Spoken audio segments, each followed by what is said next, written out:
আসন্ন ত্রয়োদশ জাতীয় সংসদ নির্বাচনে নারায়ণগঞ্জ ৩, সোনারগাঁ সিদ্ধিরগঞ্জ আসনে বিএনপি মনোনীত সংসদ সদস্য প্রার্থী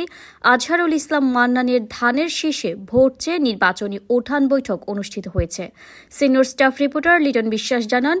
বৃহস্পতিবার সন্ধ্যায় নারায়ণগঞ্জের সোনারগাঁ উপজেলায় জামপুর ইউনিয়নের মিরেরবাগ এলাকায় উঠান বৈঠক অনুষ্ঠিত হয়। জামপুর ইউনিয়ন বিএনপির সাবেক সভাপতি হাজী মোহাম্মদ শাহজাহান এর সভাপতিত্বে জামপুর ইউনিয়ন ৫ নং ওয়ার্ড বিএনপির সাংগঠনিক সম্পাদক পলাশ প্রধান এর সঞ্চালনায় প্রধান অতিথি হিসেবে জামপুর ইউনিয়ন বিএনপির সভাপতি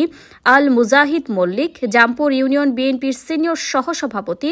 গিয়াসউদ্দিন ভূঁইয়া, জামপুর ইউনিয়ন ২ নং ওয়ার্ড বিএনপি সিনিয়র সভাপতি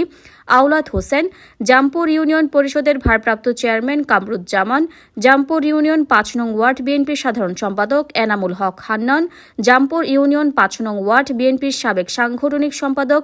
জব্বার মিয়া, জামপুর ইউনিয়ন ৫ নং ওয়ার্ড যুবদল নেতা মোহাম্মদ নাজমুল ইসলাম, সোনারগাঁও উপজেলা কৃষক দলের যুগ্ম আহ্বায়ক শাহ আলম, জামপুর ইউনিয়ন শ্রমিক দলের সভাপতি আবু সাইদ ভূঁইয়া, বিএনপি নেতা রিপন ভূঁইয়া, জামপুর ইউনিয়ন স্বেচ্ছাসেবক দলের সাধারণ সম্পাদক আফজাল হোসেন, জামপুর ইউনিয়ন ৫ নং ওয়ার্ড শ্রমিক দলের সভাপতি মোহাম্মদ হারুন মিয়া, রোকন ভূঁইয়া, ইউসুফ মিয়া, মোহাম্মদ কবির মিয়া সহ বিএনপির অঙ্গ সহযোগী সংগঠনের নেতাকর্মীরা উপস্থিত ছিলেন।